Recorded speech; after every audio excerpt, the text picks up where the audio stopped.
parece un libro completo porque tiene una vena académica, una vena comunicacional, una vena histórica y una vena política. Es un libro muy completo que te va a permitir entender qué tan bien o qué tan mal hemos pasado esta última década en el Perú, ¿no? Que espero... De acuerdo, yo le agregaría la vena de la esperanza también ahí. También, es esperanzador, ¿no? Yo creo que es un libro de concientización subyacente, como que lo que acá te está diciendo él sin decírtelo es cómo deberías empezar a tomar tus decisiones, cómo deberías empezar a informarte, ¿no?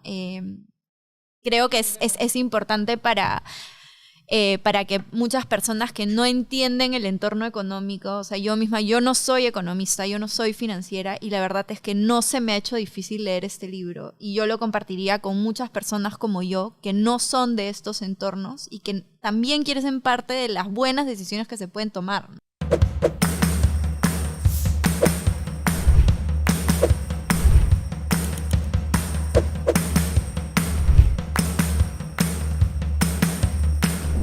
Hola, ¿qué tal? Bienvenidos a Perú, Libro y Posibilidad, un video podcast que busca promover el diálogo a partir de libros que reflexionan sobre la realidad peruana. Esta es una iniciativa del Instituto Pro Libertad IPL con el apoyo de la Fundación Naumann para los Países Andinos.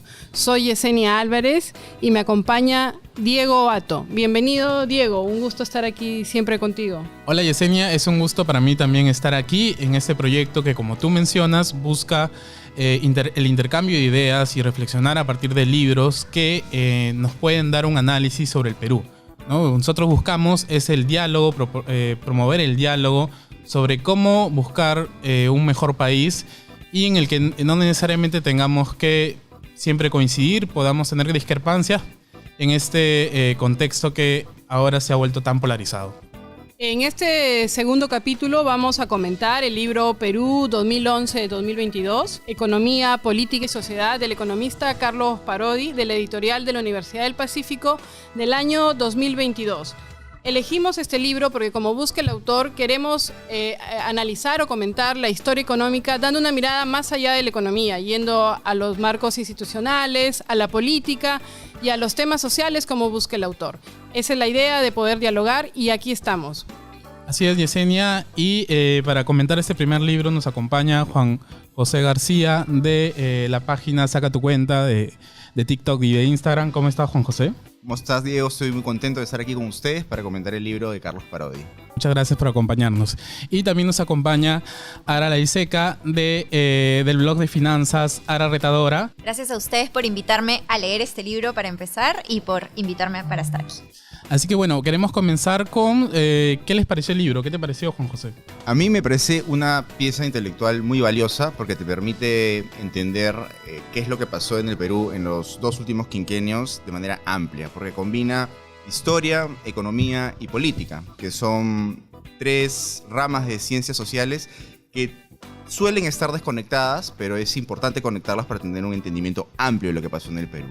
Y aquí en el país mucha gente tiende a dejar de lado la historia y olvidarse de lo que pasó hace poco tiempo, y es importante entender lo que pasó porque cometimos muchos errores para en el futuro no estar en la misma trampa y repitiendo los mismos errores una y otra vez, ¿no? Yo creo que el libro es muy recomendable para quien le interese tener un entendimiento completo de la economía, y también es importante mencionar de que es un libro de economía y de historia que se lee fácil porque la redacción Lenguaje es sencillo, ¿no? muy buena. Sí. Y el autor lo dice también, no es para economistas. Es para no economistas, es muy diferente a un artículo académico, económico, que es pesado, es de fácil lectura. Entonces, yo creo que esa sería un primer comentario del libro. En línea con lo que dice Juan José, yo quisiera agregar que lo importante es cómo se puede acercar esto a la juventud, ¿no? Yo soy escritora de libros para niños y siempre veo el material que leo desde una vista de a qué edad podría esto impactar eficientemente sin ir a ese público objetivo, sin ir al público objetivo de los adolescentes, pero creo que sería algo muy bueno para recordarles a los adolescentes que quizás vivieron la etapa de estos 10 años en un momento de su vida mucho más ingenuo o mucho más en el cual no tuvieron que tomar ellos las decisiones, en la próxima década ayudarlos a tomar decisiones más informadas, ¿no? Entonces, el storytelling que maneja Carlos Parodi acá cronológicamente nos ayuda a darle un entendimiento mucho más sencillo todo lo que está pasando a nivel político y económico, ¿no? Entonces, totalmente de acuerdo con José. Gracias, mira, muy interesante. La idea de este video podcast es precisamente comenzar a dialogar a partir de autores y de libros peruanos que nos hablan del Perú. El primer capítulo fue el famoso ensayo de Jorge Basadre, escrito hace más de 100 años, Perú, Problema y Posibilidad, que es una invitación a reflexionar, y como ustedes lo han señalado, este libro también que trata una década de Carlos Parodi, más reciente, es del 2022, es un libro sobre el Perú que nos invita a reflexionar la economía con una mirada más allá de la economía, ¿no? Para entender el contexto. Y estando acá me gustaría leer una cita y escuchar sus comentarios, ¿no? ¿Qué me pueden mencionar? Si esto está vigente en el Perú, la gente lo comprende, ¿cómo hacemos para que se pueda entender? Dice Carlos Parodi que comprender mejor el funcionamiento de una sociedad pasa por integrar a las ciencias sociales y no separarlas. Sin embargo, en las últimas décadas, el conocimiento se ha fragmentado y las disciplinas cada vez dialogan menos entre sí. El resultado es una incapacidad de explicar con menores márgenes de error qué es lo que pasa en el mundo en general y en un país en particular. ¿Está desconectada la economía de las demás ciencias sociales? No es lo único desconectado, ¿no? Yo creo que en general en este país estamos muy desconectados en la toma de decisiones en general, que también se menciona más adelante en el libro, el tema de los partidos políticos inexistentes, el tema de las ideologías, ¿no? Entonces al final no ayuda a construir esta fragmentación, ¿no? Aquí lo dice desde el punto de vista de juntar la economía, que yo hasta metería antropología ahí, porque el estudio del ser humano es vital para poder comprender sus decisiones. Así que creo que es vital que en general no solo se unan las materias con las cuales se toman las decisiones, pero también nosotros a nivel ideológico y a nivel de creencias empecemos a pensar un poco más en el bien común, ¿no? Creo que es realmente lo que nuestro país ahorita necesita. Yo lo veo desde un punto de vista un poco más práctico. Yo creo que es importante combinar distintas ramas sociales e intelectuales en general, no tienen que ser solo ciencias sociales, porque al final tú, cuando eres un hacedor de políticas, lo que quieres hacer es solucionar problemas que afectan a las personas comunes, el día a día de las personas. Y para eso tú lo primero que tienes que hacer es un diagnóstico del problema. Tú cuando haces un diagnóstico del problema desde un punto de vista económico y no ignoras lo que puede estar sintiendo la gente respecto de algún problema, por ejemplo, el alza de los precios de los alimentos, puedes decantar en el diseño de políticas públicas que, lejos de solucionar los problemas de las personas, terminan empeorándolos. Por ejemplo, ponerle un tope a los precios. Popularmente va a ser una medida popular de cara a la población, pero no va a tener en cuenta, va a estar desconectado de la evidencia empírica que sugiere la economía que va a generar en mercados negros. Entonces, ese tipo de vínculos y de conexiones que se tiene que hacer con el derecho, con la política y con otras ramas es fundamental. Y no solamente para los que toman las decisiones en el país, sino también para los ciudadanos, para que puedan tener una visión más amplia de lo que está pasando aquí en el Perú. Claro, ¿ustedes creen que, a qué se debe que quizás no tengamos o no entendamos estas disciplinas o las relaciones que pueden haber entre estas disciplinas, ¿no? Por ejemplo, o sea, si yo me remonto al colegio, creo que uno va y les enseñan historia, les enseñan las distintas materias y nunca las relacionas como que esto con lo otro. Aquí, digamos, economía, quizás a veces lo relacionan con historia, pero no hay o no había por lo menos antes buscar que el joven o el estudiante, incluso a veces en las universidades, que entienda la relación de cómo funciona el mundo, ¿no? En general. Yendo a la pandemia, ¿se acuerdan cuando aparecían los expertos que querían que tener una sola voz? No vamos a hacer referencias a nombres. Fue un problema y parece que solo querían escuchar a los científicos que supieran sobre virus y no a nadie más. Entonces, creo que incluso Carlos lo menciona, ¿no? Como un problema el querer que se sabe todo desde una ciencia, cuando realmente para solucionar debieron tomarse muchos aspectos, porque una de las más afectadas fue la economía. Luego nos vamos a meter más en ese tema más adelante, pero ahí está un ejemplo de cómo no se integraron las ciencias sociales para o las disciplinas para solucionar un problema, ¿no? Y a nivel de estructura educativa, recuerden que actualmente, bueno, hay algunos pocos ejemplos, pero en la educación en el Perú no nos enseñan a tomar decisiones. nos enseñan materias por separado. Entonces no estamos saliendo de la escuela o de la universidad con un criterio de toma de decisión integral, ni para la vida, ni en el trabajo, ni en las empresas.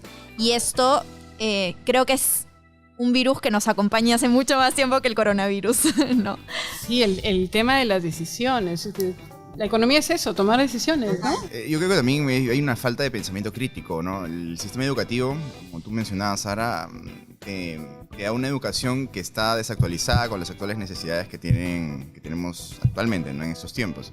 Entonces, las personas salen, no se cuestionan, no leen, porque también estos temas, hay que decir las cosas como son, tienden a ser aburridos, ¿no? Entonces, hay un reto particular de gente que le gusta estas cosas, estos asuntos como a nosotros, en comunicarle a la gente que tiene sus problemas, está en sus asuntos y quizás no le interesa, en despertar la curiosidad. Hasta que te Entonces, golpea, creo, ¿no? Hasta que te golpea. De repente sería bueno visibilizar un poco, oye, ¿cómo te puede afectar a ti que esto esté sucediendo en el futuro o ahorita, ¿no? O sea, al final, ¿de dónde realmente nace la inflación? ¿Por qué te estás pagando más por un pan de molde, por un pollo, Claro, ¿no? y el problema ¿De es dónde nace? cuando hay un vacío de ese conocimiento en una sociedad, es un caldo de cultivo para que salgan propuestas de solución improvisadas, ¿no? Entonces, es un problema serio.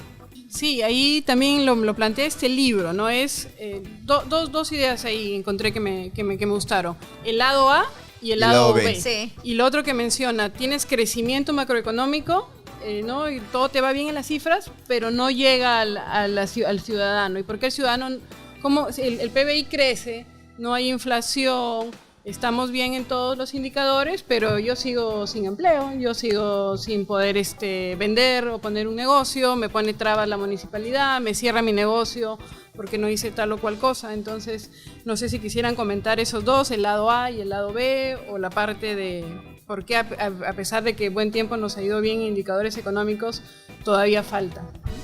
Empezando por lo último, que me parece súper importante resaltarlo y debatir sobre eso, es la situación de haber tenido un país que creció a tasas muy elevadas por muchos años, pero que no permitió cerrar brechas sociales, el famoso, entre comillas, chorreo. Eso pasó porque en los 90 nosotros hicimos reformas de primera generación que cambiaron el rol del Estado en la economía, abrieron los mercados y permitió dar un impulso de crecimiento. Y tuvimos la suerte que en el camino tuvimos una época de vacas gordas, que fue el viento a favor del boom de los precios de los metales a inicios del finales de los 2000 e inicios del 2010, ¿no? Entonces, eso generó una bonanza que no se aprovechó y no permitió desarrollar las reformas de segunda generación de las que habla Carlos Parodi en su libro y que han generado una situación en la que las instituciones sean precarias y surjan un montón de problemas que impiden que la gente, las personas comunes de pie que tienen sus asuntos, puedan empezar un negocio, prosperar, no estar preocupados por temas de inseguridad ciudadana, de salir y que le van a robar y que le va a pasar algo. Esas cosas se solucionan. Solucionar esos problemas, permite generar mayor tracción en la economía, si quieres podemos discutir más adelante, y permitir que se cierren esas brechas sociales, ¿no? Pero esta década que pasó es una década que brilla por la ausencia de esas reformas, ¿no? Y esas vacas gordas no llegaron al final por falta de gestión, no por falta de dinero, ¿no? Porque claro, ese dinero llegó, pero al final, ¿cuánto del presupuesto público realmente se está implementando eficientemente, ¿no? Y sobre todo en las localidades del Perú, en las zonas del Perú donde más se necesita. ¿Quiénes están al mando de ese presupuesto público que, habiendo dinero, no vemos un impacto positivo, ¿no? ¿En qué se está invirtiendo ese dinero? Eso que dices es muy curioso, porque resulta que el Perú, año a año, durante 10 años seguidos, cada año era el año en el que más se recaudaba y el presupuesto era creciente hasta este año. O sea, nunca el Estado peruano ha tenido tantos recursos públicos como en esa última década, pero no se han aprovechado. Y ahí hay algo que señala Carlos Parodi en su libro, y es las preferencias de los políticos por solucionar temas de corto plazo, los economistas le llamamos como preferencias hiperbólicas, por más que la solución que plantean genere o empeore los problemas en el largo plazo. La reactividad. Exacto, es una priorización del político o del tomador de decisiones de su bienestar personal en el corto plazo, que implica ser reelegido en el mismo cargo o recircular en las instituciones públicas a costa de buenas políticas públicas que generen mejoras en la sociedad. Entonces, ahí estamos entrampados. Claro, pero dice, los buenos resultados económicos, tampoco los buenos resultados económicos garantizan un alto nivel de bienestar de la población. O sea, ahí en ese, entre que tienes crecimiento y que repercute en la población, pues está la corrupción, la ineficiencia, la falta de voluntad de los políticos. Hay muchas reformas que faltan en el medio para que esto llegue directamente a la población. Y una población más preparada para recibir estos recursos y usarlos de manera adecuada, ¿no? También, o sea, y yo insisto ahí en el trabajo que nos queda por hacer en educación y en cada rincón del país. Entonces, al final, si nosotros preparamos mejor a nuestros peruanos para que gestionen mejor un presupuesto, para que entiendan los beneficios de la formalidad, ¿no? Y porque van a confiar en que realmente esa formalidad va a ser bien utilizada, ¿no? Algo me impresionó un montón en el libro, este indicador que creo que es del 2018, que el 40% del gasto público fue corrupción, ¿no? O sea, fue para la corrupción. Yo digo, ¿cuánto se puede hacer con el 40% del gasto público? Es una locura. Entonces, con justa razón, nadie quiere pagar impuestos. Y eso es lo que, digamos, más o menos se ve, porque la corrupción son cosas que se hacen precisamente para que no se vean, ¿no? O sea, la gente, lo que más o menos puedes calcular, ¿no? Y ahí que ustedes mencionan esto, que es una mezcla de factores, y tú, Aranza, que creo que también realizas una tarea educativa en el tema de finanzas, hay un costo, o sea, siempre le decimos al ciudadano, pero hay un costo ciudadano de informarse, ¿no? Si además la economía premia, y tienes que buscar trabajo y además te piden 1000 licencias, te pasas todo el día en la SUNAT, todo el día en la SUNARP, todo el día viendo la observación que se le ocurrió al registrador, y de pronto quieres informarte cómo va el caso de la fiscal de la Nación o lo que mencionabas del presupuesto público y no te da tiempo, llega la noche y no te informaste. ¿Cómo hacemos? ¿Por qué es tan alto informarse en el Perú para los ciudadanos? O sea, me parece que también es una valla muy alta de informar. O sea, todo el mundo dice, hay que informarse, ¿no? Pero también creo que debemos empezar en esa tarea educativa desde chicos, desde jóvenes, ¿no? Creo que el costo de informarse de lo que pasa en el país para una parte de la población es elevado. Sobre todo en estos últimos años. Es un privilegio, y también la gente está pasando tantas dificultades económicas, no encuentra trabajo, el empleo está creciendo a tasas más lentas que hace algunos años, hay pocas oportunidades. Eso supone una carga laboral mayor, porque tienes que trabajar más para mantener el mismo nivel de vida, y un nivel de estrés mayor. Entonces, es natural, creo, que las personas, después de tener un día muy complejo, quieran desconectarse de los problemas, porque da la casualidad que en la última década lo único que genera las noticias son puras noticias malas. Son problemas políticos, problemas de desastres naturales, problemas económicos, problemas externos. Yo creo que ahí hay una resistencia de las personas ajenas a estos temas para poder informarse, ¿no? Entonces, yo creo que ahí entra el rol de gente que pueda contar estos hechos, estos eventos de una manera un poco más digerible, ¿no? Yo creo que va por ahí. Y hay una contraparte que tiene acceso a mucha información, sin embargo, no le da la gana, ¿no? Entonces ahí también hay un gran trabajo por hacer con la concientización de que las nuevas generaciones, o inclusive las generaciones que están tomando decisiones ahorita, se informen más y, por ejemplo, dejen de elegir al presidente porque el papá, la mamá y el abuelo están eligiendo al mismo, ¿no? Y que empiecen a cuestionarse un poquito más. A ver, estás pagando más por ir al cine cada fin de semana. ¿Por qué crees que está pasando eso? Cuestiona cada una de tus decisiones, ¿no? Y de hecho, esto es un poco lo que habla la ciencia de las finanzas personales. Y cada vez me hace más sentido que cada persona que quiera mejorar la gestión de su dinero tiene que saber de economía y tiene que saber del contexto macro de su país y por lo menos de Sudamérica, ¿no? Por lo menos de su continente, para que entienda cómo va a ser la fluctuación futura de su dinero para tomar mejores decisiones también. Entonces, hay una parte de la población, como tú dices, Juan José, que tiene un costo muy alto, tanto de tiempo como de dinero, para poder informarse, y hay otra parte de la población que realmente necesita entender la urgencia de que empiece a hacerlo. Claro, porque después viene a decir, no, el que no funciona es el modelo, ¿no? Y se lo creen, ¿no? Eso también, ¿no? Digamos, y tiran comienza la toalla, a desinformarse. ¿no? Es que vivimos en el mundo de la posverdad, ¿no? Como muy fácil instalar ideas que no se basan en datos ni en evidencia, pero que son ideas que finalmente generan cambios sociales importantes, ¿no? ¿Cuántas veces hemos escuchado que el BCR tiene la culpa de que sube el dólar, por ejemplo, ¿no? Sí, o sea, ¿cuántas veces hemos escuchado de que este modelo ha generado daños incalculables a los más vulnerables, cuando es todo lo contrario, que generó una reducción de la pobreza del 50% en 15 años? O sea, entonces, es curioso, ¿no? Porque cuando vas a ver los datos duros, ves una mejora importante antes de que empiecen todos los problemas, o sea, antes del último quinquenio, ves una mejora importante desde el inicio del siglo. Pero, por otro lado, las personas están muy descontentas. Y ahí hay una mezcla de factores que, además de la brecha que no se han cerrado, es un grupo de gente que también te defiende y te promueve ciertas ideas que tienden a ser más mitos, que generan un caldo de cultivo y tienen a la población encrispada y descontenta y finalmente... Y es un círculo vicioso, ¿no? Arantxa nos podrá decir si hay esperanza en la educación financiera, se vuelve algo popular, que la gente lo pueda comprender. Yo creo que sí, he visto cómo ha estado creciendo en los últimos años y cómo sobre todo el interés incrementa, y creo que definitivamente hay una esperanza. Y en línea con lo que dice Juan José, hay algo que también mencionan en el libro, que es: el Perú necesita otra estrategia de marketing definitivamente.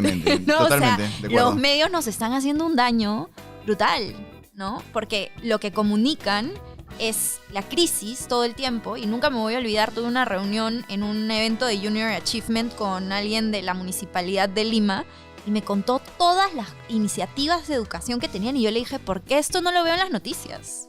¿Por qué esto no es lo que llega a mi casa todos los días en un noticiero, ¿no? Y todo el día estoy viendo los asaltos, la crisis política, el chisme, ¿no? Vivimos de eso y no estamos valorando lo que sí nos permite seguir creciendo. Creo que los medios venden eso, no venden amarillismo. Una noticia mala tiende a tener más reproducciones y finalmente los medios de comunicación son un mercado. Buscan maximizar sus utilidades, sus beneficios y están en función a la audiencia. Y lamentablemente ese tipo de noticias venden más. Pero, claro, y la gente también lo consume, ¿no? Porque si pusiéramos cosas positivas, casi... Sí, exacto. No y tiene mucha hay una audiencia. falta de oferta de otro tipo de información, ¿no? Y hay gente que no consume y solo se informa por YouTube, a veces también por cuentas que son como muy desinformativas, ¿no? Y que también crean muchos mitos y sesgos. Y es válido porque tú dices es un negocio, pero también como negocio tienen que tener ética, ¿no? Y saber llegar a un punto en el que digan, oye, ya mi gestión está perjudicando decisiones del país, ¿no? Como que hasta qué punto voy a seguir con esta manera de generar contenido que solamente negativice la imagen mundial del Perú.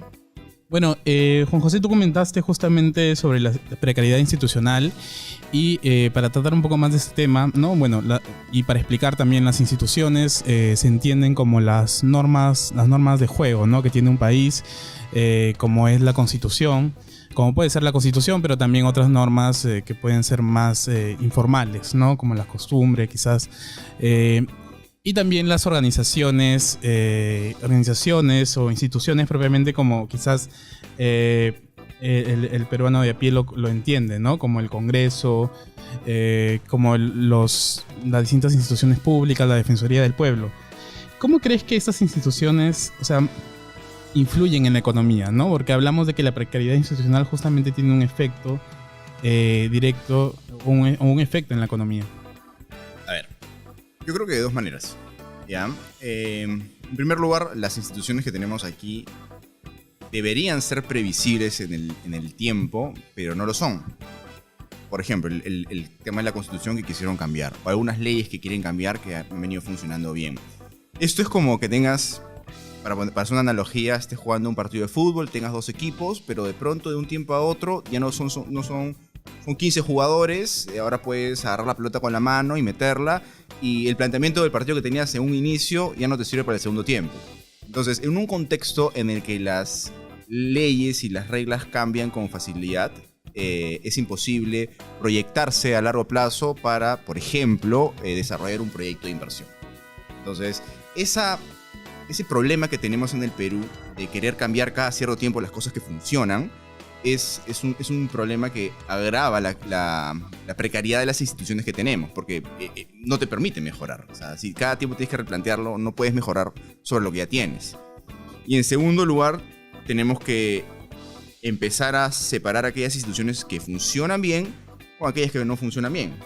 Por ejemplo, la regulación laboral, que desde mi punto de vista, y también como comenta Jaramillo, es el principal problema y el principal limitante para incorporar a aquellos peruanos que se desarrollan en el sector informal en el sector formal, entiéndase por trabajos que tienen pues los beneficios de ley, ¿no? Entonces, tener previsibilidad institucional en el tiempo y desarrollar instituciones y normas y leyes que funcionen bien, yo creo que son dos puntos débiles del Perú.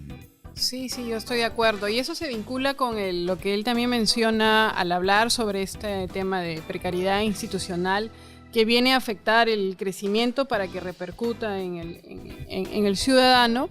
Habla también del capital social, ¿no? Lo llama la confianza en esas instituciones, que está bien venida menos. En muchos reportes no confiamos. Es bajísima. Somos los últimos, somos penúltimos. el país... ¿no? El país que está más descontento con la democracia no me acuerdo cuál que no creemos en la democracia. Que no creemos, el peor todavía. Sí, el soporte. Para nosotros eso no existe acá. Sí. O sea, está el soporte y la satisfacción. El soporte está en el promedio, tampoco es que estemos bien. Y ahora que funcione, que resuelva los problemas del día a día, ahí sí somos, creo, los últimos. ¿Quién confía en el Poder Judicial? ¿Quién confía en la idoneidad y honestidad de los políticos o los congresistas? Creo que muy pocos, ¿no? Sí, realmente. Y eso erosiona cualquier estrategia económica, cualquier política pública. Erosiona la misma democracia, creo yo, ¿no? Entonces, y la convivencia, ¿no? Porque si un ciudadano cree que las leyes están ahí de adorno, no las van a respetar. Entonces es un comportamiento colectivo que te retroalimenta el problema, ¿no? Continuando con la analogía, en verdad el país tiene que ser como la empresa más importante, ¿no? Y si no hay una credibilidad y confianza en los gerentes de primera línea, en el gerente general, los profesionales de primer nivel no van a querer trabajar en esa empresa. 2, los colaboradores van a vivir del radiopasillo, del chisme y nunca se van a entender realmente de sus beneficios, de las decisiones que tienen que tomar para que la estrategia sea contundente para la empresa, ¿no? Entonces, en general, toda esa desconfianza crea hacia abajo como un dominó de mala toma de decisiones, ¿no? De ignorancia, de interpretaciones culturales, ¿no? Que no nos ayudan para continuar reforzando a futuro el país y que tampoco ayuda a darle la bienvenida a la inversión privada de afuera, ¿no? Que no le ayuda a las empresas grandes, como conversábamos ahora mientras estábamos en el break.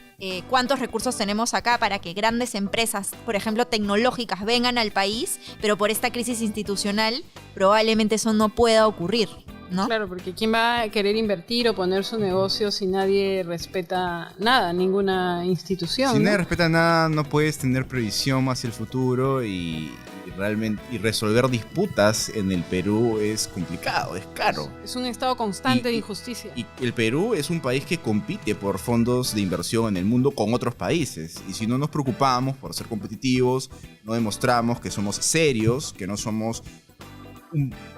hemos dejado de lado esa costumbre de perromuertear inversiones, que lo venimos haciendo hace ya varios años, vamos a seguir como estamos. Entonces, hay mucho trabajo de parte de no solo de las autoridades, sino, insisto, y quizás sea repetitivo, pero de parte de la sociedad civil para difundir este tipo de ideas, ¿no?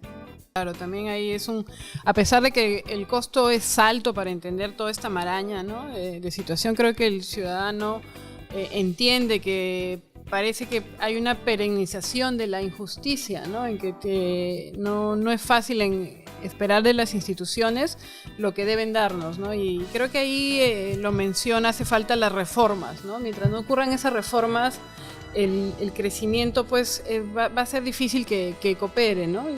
Lo curioso es que tenemos ejemplos de reformas positivas que se han hecho en el Perú, ¿no? Creo que el mejor ejemplo que tenemos es el BCR, el Banco Central de Reserva. Durante los 80s, el Banco Central estuvo supeditado a las decisiones del Ejecutivo y estaba de alguna u otra manera financiaba el gasto público. Eso destruyó el valor de la moneda, ese entonces el INTI, y generó la hiperinflación que todo el mundo conoce. ¿Cómo cambió? ¿Qué pasó de los 80s a los 90s para que esa institución, esa confianza sobre el Banco Central dé un twist? Primero, darle autonomía, por ejemplo. Darle autonomía, hacer un shock de confianza y cambiar todo lo que no funcionaba. Acceder ahora al BCR, a trabajar al BCR, ya no es por un contacto o por un amigo, sino es por un proceso de selección muy riguroso. Y traer a los mejores profesionales, y el mismo banco se puso a invertir un montón en su propio capital humano. Después de 10 años, después de todos los 90s, de que estabilizamos la economía, el Banco Central ha sido un oasis en el Perú. Entonces, ¿cuál es la institución o la que mejor reputación tiene ante